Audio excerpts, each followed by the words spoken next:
एक सच बताऊं, अगर आज आपके इन-लॉज़ या आपके आसपास के लोग मिलकर आपको मेंटल प्रूफ करना चाहें, तो वो बहुत आराम से कर सकते हैं। उन्हें ज़्यादा कुछ नहीं करना, बस एक सिंपल साइकोलॉजिकल टूल यूज़ करना है और अगले 6 महीने में आपका दिमाग आपका सबसे बड़ा दुश्मन बन जाएगा। आपको लग रहा होगा कि मैं हवा में बातें कर रही हूँ। तो चलिए आपको दुनिया की सबसे अमीर और एलीट फैमिली के अंदर लेके चलती हूँ। आज से कुछ साल पहले एक 20 साल की लड़की जिसका नाम था डायना, उसके साथ एक ऐसी फेरी टेल हुई जो हर लड़की का सपना होती है। उसके इन-लॉज बने ब्रिटिश रॉयल फैमिली, लेकिन महल के उन अंधेरे कमरों में उस 20 साल की इनोसेंट लड़की के साथ जो किया गया, वो डार्क साइकोलॉजी का एक ऐसा लाइव एक्सपेरिमेंट था जो आज आपके या आपके किसी दोस्त के साथ भी हो सकता है।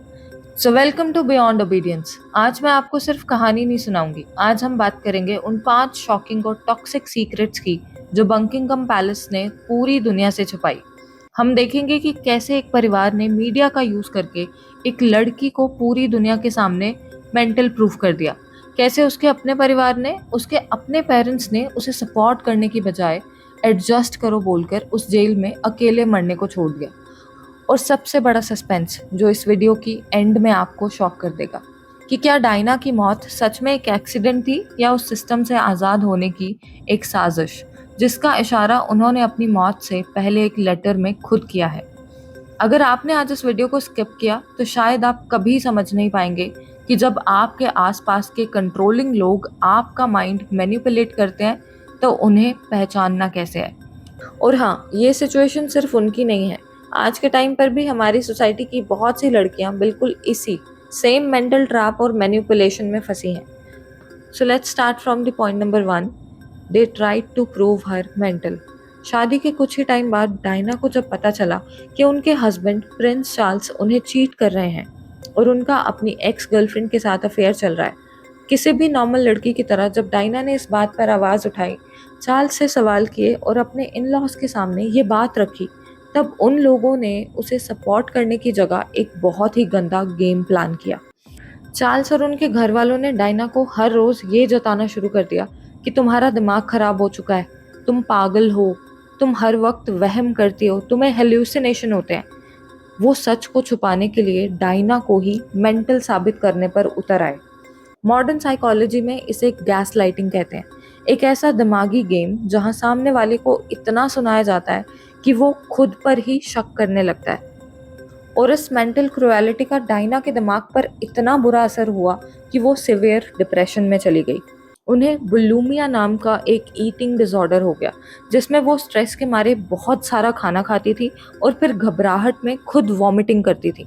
उनका दिमाग उन्हीं का दुश्मन बन गया था ताकि वो डर कर चुप हो जाएं।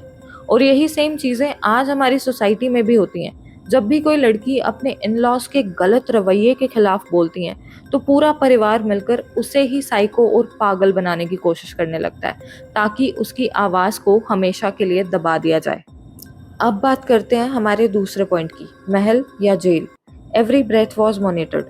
दुनिया भर के लोग जब बकिंगम पैलेस को बाहर से देखते हैं तो उन्हें लगता है कि ये तो जन्नत है, पर डायना के लिए वो महल एक हाई सिक्योरिटी जेल था। उनके इन-लॉज के थॉट प्रोसेस इतने रिजिड और कंट्रोलिंग थे कि डायना की हर एक सांस पर पहरा लगा दिया गया था। पैलेस के अंदर उन पर 24 घंटे नज़र रखी जाती थी और सबसे शॉकिंग बात पता है क्या है?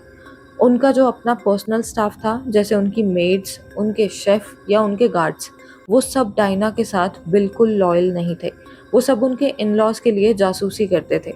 डायना दिन भर में किससे मिल रही है, फ़ोन पर क्या बात कर रही है, कब रो रही है, कब हंस रही है, उनका स्टाफ इन सब चीज़ों की रिपोर्ट चुपके से उसके परिवार को देता था। एंड अकॉर्डिंग टू साइकोलॉजी, जब आप पर हर वक्त ये डर रहे कि कोई आपको देख रहा है, कोई आप पर नज़र रख रहा है, तो आप किसी पर ट्रस्ट नहीं कर पाते।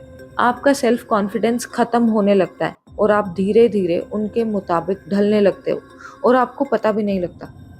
आज भी हमारी सोसाइटी में बहुत सी लड़कियां बिल्कुल इसी सिचुएशन से गुजरती हैं। शादी के बाद उनका फ़ोन चेक किया जाता है, उनके सोशल मीडिया पर नज़र रखी जाती है और उनके इन-लॉज हर वक्त ये चेक करते हैं कि वो किससे और क्या बात कर रही हैं।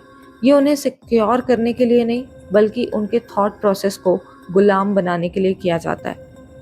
तीसरा पॉइंट है पागल बनाने की कोशिश। The isolation trap. और इसके लिए उनके इन-लॉज ने एक बहुत ही खतरनाक साइकोलॉजिकल टूल का यूज़ किया, जिसे कहते हैं आइसोलेशन, यानी इंसान को पूरी तरह अकेला कर देना। बकिंगम पैलेस के अंदर डायना को उसके सारे दोस्तों और उसके जान पहचान वाले लोगों से बिल्कुल काट दिया गया।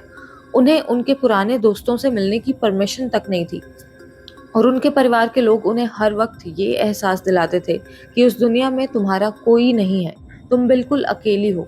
एंड अकॉर्डिंग टू साइकोलॉजी, किसी भी हंसते खेलते इंसान को अगर पागल बनाना हो तो उसके सारे सपोर्ट सिस्टम्स छीन लो। जब एक लड़की बिल्कुल अकेली पड़ जाती है और उसके पास दुख बांटने के लिए भी या रोने के लिए अपना कोई दोस्त नहीं होता, तो उसका दिमाग धीरे धीरे डर और घबराहट के मारे कोलैप्स होने लगता है। वो अंदर से इतना घबरा जाती है कि सामने वाले की हर एक बात को ओबीडियंटली गुलाम बनकर मानने पर मजबूर हो जाती है। हमारी सोसाइटी में भी आज यही होता है। शादी के बाद इन-लॉज सबसे पहले लड़की के दोस्तों से बात करना बंद करवाते हैं, उनका मायका आना जाना कम करवाते हैं। उन्हें लगता है कि अगर ये अकेली रहेगी तो इस पर कंट्रोल करना और इसे गुलाम बनाना बहुत आसान हो जाएगा। चौथा पॉइंट है मीडिया का यूज करके डायना को बदनाम करना। जब उनके इन-लॉज ने देखा कि डायना अंदर से नहीं झुक रही और उनका दिमाग उनके कंट्रोल में नहीं आ रहा, तब उन्होंने एक नया वेपन यूज किया, मीडिया। पैलेस के अंदर एक पूरी टीम बैठा दी जिसका काम था न्यूज़पेपर्स और जर्नलिस्ट के साथ डील करना। उन्होंने पीछे से मीडिया में झूठी खबरें और बातें लीक करवाना शुरू कर दिया कि डायना की मेंटल स्टेट स्टेबल नहीं है, वो पैरानॉइड हो चुकी हैं और हर वक्त चिल्लाती रहती हैं। बाकी दुनिया के सामने उन्हें एक स्टेबल और साइको लड़की दिखाया गया। इस तरह चल रहे लगातार साइकोलॉजिकल टॉर्चर और बदनामी का डायना के दिमाग और बॉडी पर इतना बुरा असर हुआ कि उन्हें दो बहुत ही सिवियर बीमारियां हो गई।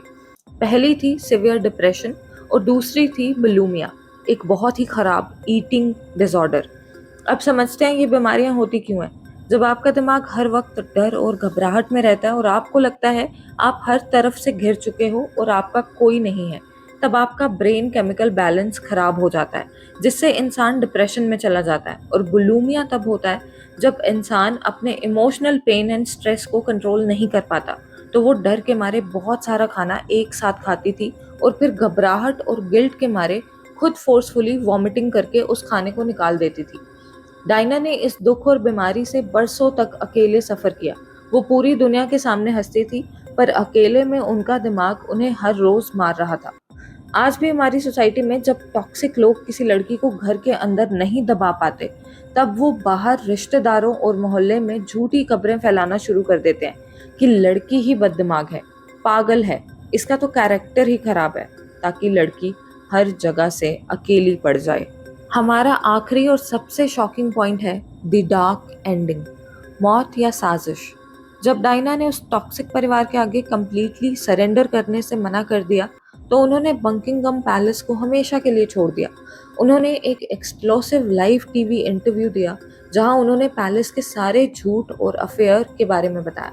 वो उस गुलाम बनने वाले सिस्टम से आज़ाद हो चुकी थी और पूरी दुनिया के लिए क्वीन ऑफ द हार्ट्स बन चुकी थी। लेकिन उनके इन-लॉज को उनकी ये आज़ादी और उनकी पॉपुलैरिटी हजम नहीं हो रही थी। और फिर आता है 31 अगस्त 1997 का काला दिन। पेरिस की एक टनल में डायना की कार का एक बहुत ही भयानक एक्सीडेंट होता है और उनकी मौत हो जाती है।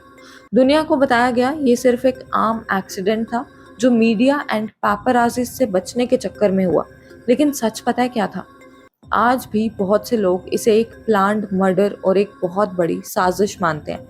शॉकिंग बात यह है कि अपनी मौत के कुछ समय पहले डायना ने अपने एक दोस्त को लेटर लिखा था, जिसमें उन्होंने साफ साफ लिखा था कि चार्ल्स यानी उनका हस्बैंड उनकी कार का एक्सीडेंट करवाने की साजिश रच रहे हैं ताकि वो रास्ते से हट सके।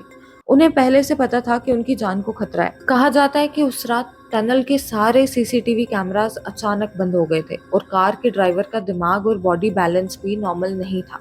उनका एक्सीडेंट एक ऐसी मिस्ट्री बनकर रह गया जिसका सच शायद कभी बाहर नहीं आएगा। तो सच ये है कि प्रिंसेस डायना की कहानी सिर्फ किसी बड़े महल की कहानी नहीं है, ये आज के टाइम का सबसे बड़ा रियलिटी चेक है। चाहे महल बकिंगम पैलेस जैसा अमीर हो या हमारी सोसाइटी का आम सा कोई घर, अगर कोई परिवार आपको डरा कर, आपको अकेला करके, आपको मेंटल प्रूफ करने की कोशिश कर रहा है या आपके दिमाग को कंट्रोल करने की कोशिश कर रहा है, तो समझ जाइए कि आप एक बहुत बड़े ट्रैप में हैं। उनका मकसद आपको सुधारना नहीं, बल्कि आपको एक पपेट बनाकर रखना है।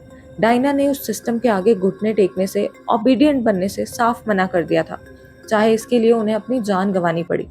इसीलिए अपनी आज़ादी और अपने दिमाग का रिमोट कंट्रोल कभी किसी के हाथ में मत दो, क्योंकि जब तक आप उनकी हर गलत बात पर हाँ में हाँ मिलाती रहेंगी, तब तक आप उनके लिए एक बढ़िया लड़की हैं।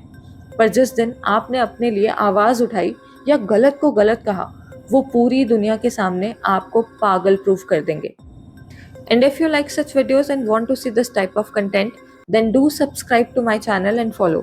नीचे कमेंट में ज़रूर लिखना माई माइंड माई कंट्रोल, ताकि मुझे पता चले कि आप इस मेंटल ट्रैप से बाहर आने के लिए रेडी हैं कि नहीं। मैं मिलती हूँ आपसे अगली वीडियो में, तब तक के लिए stay aware, stay strong with beyond obedience.